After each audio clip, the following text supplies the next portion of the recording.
My boss is a tuck-your-shirt-in Nazi, among other things, so I found a loophole in the dress code where I don't have to tuck in my shirt. What things have you done by the book just to pee off your boss? Little background story. My boss is a huge douche. All he does all day long is walk around and make sure everyone has their shirt tucked in, and generally be a negative prick to everyone hates. So I come into work on my birthday the other day, and my friend runs up to me and yells, "Kaizen 420, happy B-Day!" right in front of my boss's office. He looks up and says, "Kaizen 420. I'm thinking he's going to say happy B-Day since he no doubt heard her. Instead, he said, "Yeah, go ahead and tuck your shirt in, Kay?" And he does the hand signal like he's tucking in an imaginary shirt. So I say, "Okay, no prob, I just have to put my stuff down real quick and I'll take care of it." So I walk over to my desk, which takes approximately 7 seconds to get to. I go to put my stuff down, and as I am, he comes up behind me again and says, "Kaizen, I said to tuck in your shirt." So I quickly tuck it in, and as he's walking literally right by me, I say, "Sorry, I just had to put my stuff down first."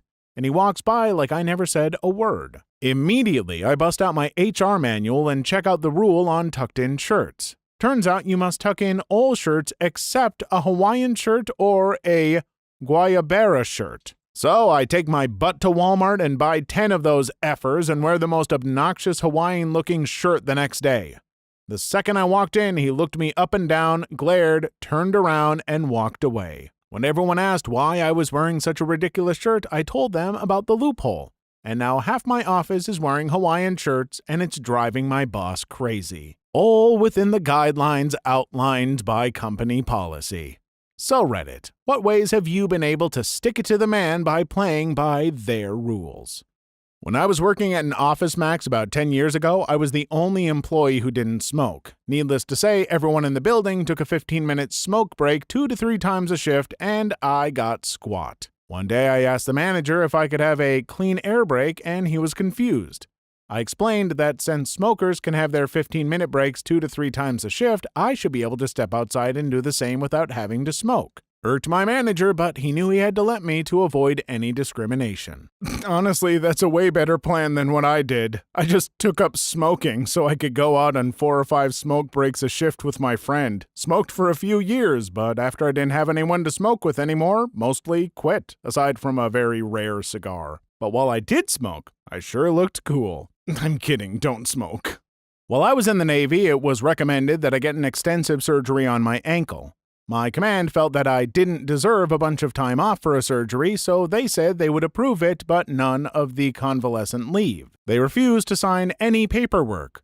First thing I did was hit them with the regulation stating that they were required to respond to all requests within a certain amount of time, 3 days, I think. They responded with a no. So then I had Navy Legal draw paperwork with accordance to regulations that my command would be responsible for 100% of my medical care if they did not abide by doctor's orders. I then let them know that would mean that all of my medical care would then be handled by civilians and the command would be responsible for paying the bill out of their budget. They approved my surgery, convalescent leave, and convalescent leave extension. On the flip side, I'm the boss enforcing policy. When I took over the department, the old boss told me that the reason the place looked like crap was because when he asked a sales associate, base pay plus commission, to clean up or put up stock, they claimed it wasn't in their job description. The main boss backed them up, calling it a technicality. I pulled out the description and read out, "Other duties as assigned by the manager" on the last line. 2 out of 9 quit. My department is now clean and stock is always up. Sales are consistently up. I'm cool with that. I really don't want to give props to someone in charge who uses the rules against employees, but if sales are up for commission employees, I guess you're okay. Not really my boss, but my school principal, which was really like a boss to me as a kid. I was at an Opus Dei school, so the nuns were pretty effing strict, and I hated the effing salads they gave us. I found multiple ways to hide the food because you can't throw food when there are millions of people starving. Until one day I just went with a tray half full to dump it all. The nun went ballistic and I just said, "I'm full, gluttony is a sin," and threw it all. That got me in trouble. I was 9. At a former workplace, the dress code was changed. Men were no longer allowed to wear shorts. Women could wear skirts. I started wearing a kilt because skirts were okay in the rule book. Same thing happened at my school. Several guys wore kilts for a few days, then all on the same day, about half the guys in the whole school wore skirts. Lady skirts. It was wonderful. Guys, if you've never worn a kilt or a skirt, let me tell you, you're missing out. There is a freedom that shorts just don't give, and frankly, they look pretty good too. When I was in grade 4, pizza was sold at lunch for $1.50 a slice. I saw a business opportunity and went to the Little Caesars a stone's throw away from the school and bought 10 hot and ready $5 pizzas and sold the slices for $1, $1.25 on Friday. When the school told me I couldn't sell pizza on school property, I moved my office to my aunt's house, which was next door, so every day at lunch the kids would walk to the neighbor's front yard, buy pizza, and come back to school. I was making a tidy sum every day. Am I the only one who actually liked the school pizza? Those beautiful rectangles were delicious. And Little Caesars, while an acceptable choice when drunk and coming home from the bar, is not worth $1 a slice. When I worked at Best Buy, the dress code was black shoes, pants, belt, and tucked-in blue shirt. Never wore a belt nor tucked in my shirt because as a chubster, when kneeling and organizing DVDs on the bottom shelf, shirt comes untucked and the belt cuts into my belly. First world problems, huh? Anyway, my boss would constantly freak on me for not having my shirt tucked in and finally got on my case for not wearing a belt either. So I checked the dress code, found it said belt if there are belt loops on the pants or something. So I found an X-Acto knife and cut off my belt loops. The next morning I come in and she says, "Where's your belt?" I grinned at her and said, "Where's my belt loops?" and gave her the biggest crap-eating grin I could muster. One of my finest moments. Except your pants look stupid. I used to work for this small-town twice-weekly newspaper. The editor/publisher, mayor, county commissioner, and a few other people were skimming tax dollars. When I confronted my boss about it, he told me he'd blackball me if I said anything. So I went to the local television station, tipped them off, and they uncovered the story. When they won their awards, my name was added to the list of reporters. I still can't get a job as a journalist, but damn if it didn't feel good. I mean, to be fair, even if you weren't blackballed, getting a job as a newspaper journalist these days is, kind of like finding a job as a medieval blacksmith. Maybe time for other career goals. Not work-related, but school. In high school, I wore a freecondoms.com t-shirt to school. I was called down to the principal's office after 3 to 4 hours. My cool teachers thought it was awesome in the AM classes, and was told I was promoting abhorrent behavior. I posited that I was in fact trying to prevent unwanted pregnancies. I lost my fight and was told I had to leave if I did not have another shirt. Rather than leaving, I put a sticky note over the M in condoms and spent the rest of the day harassing faculty about fantastic lakeside condos that I was giving away for free. Please like and subscribe if you've made it this far. I hope you'll enjoy the rest of the video and have a wonderful day. Not my story, but a coworker. Worked at a water park. Supervisor was a bee who wouldn't let the lead guards at the top of the tallest slide in the park go to the bathroom. Guard at the top is radioing that he needs to take a crap, but she won't let him.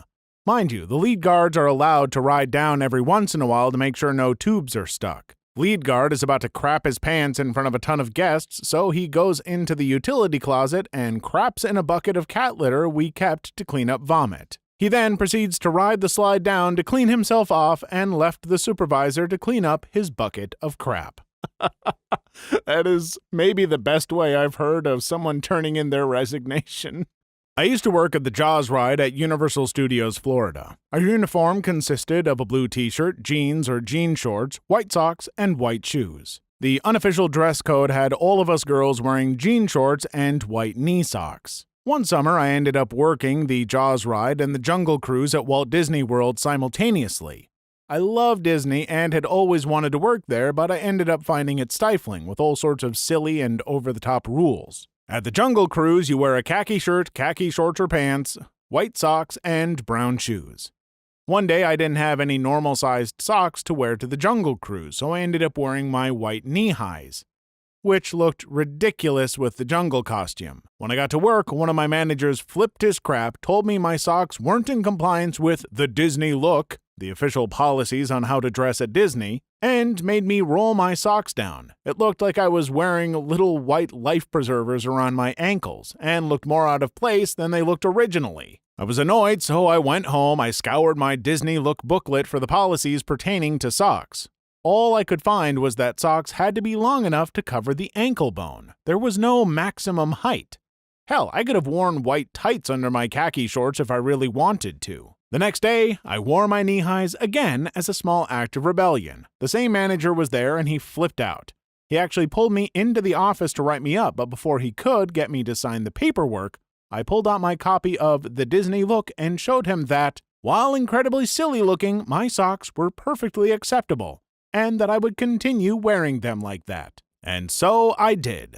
I looked stupid, but I didn't care. Working for Disney wasn't a pleasant experience in my opinion, and it was very liberating to know that I could at least wear my socks however the hell I wanted to. Well, however you wanted to, unless you wanted to show off a little ankle, let's be honest. You can't have beer in the front seat of your car, so I went ahead and replaced the front seat with a back seat. Used to work at a TV station. Absolutely awful management and horrible bosses. Complained about it to friends all the time. Someone even asked me on Facebook about my job and I would reply, but I knew I could get fired for speaking ill of the company. So I read the HR handbook and found out as long as I don't specifically name the company, I can't be fired for it. So, about a month later, I realize I can't take this crap anymore and post on Facebook how terrible my job is, never mentioning the company by name. They fire me a day later. I gladly walk out of that building and into a lawyer's office.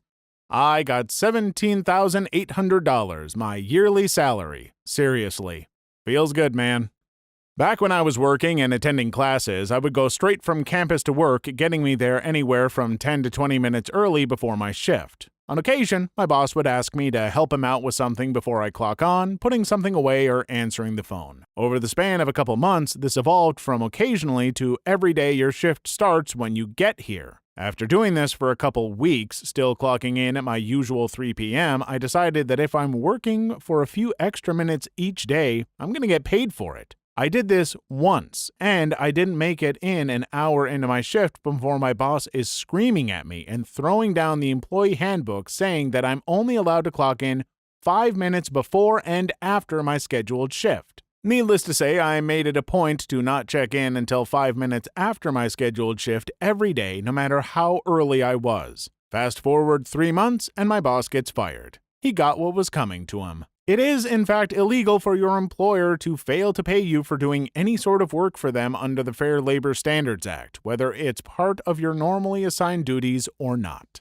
Worked in one corporate kitchen where our GM didn't like our music, so he would put on children's music. So, we all started singing along at the top of our lungs. We won that war of attrition. Years later, in another kitchen, we had surround sound in a closed kitchen where the uppity GM did not like our music and started passing draconian censorship rules about the music. So we switched it to children's music for a week.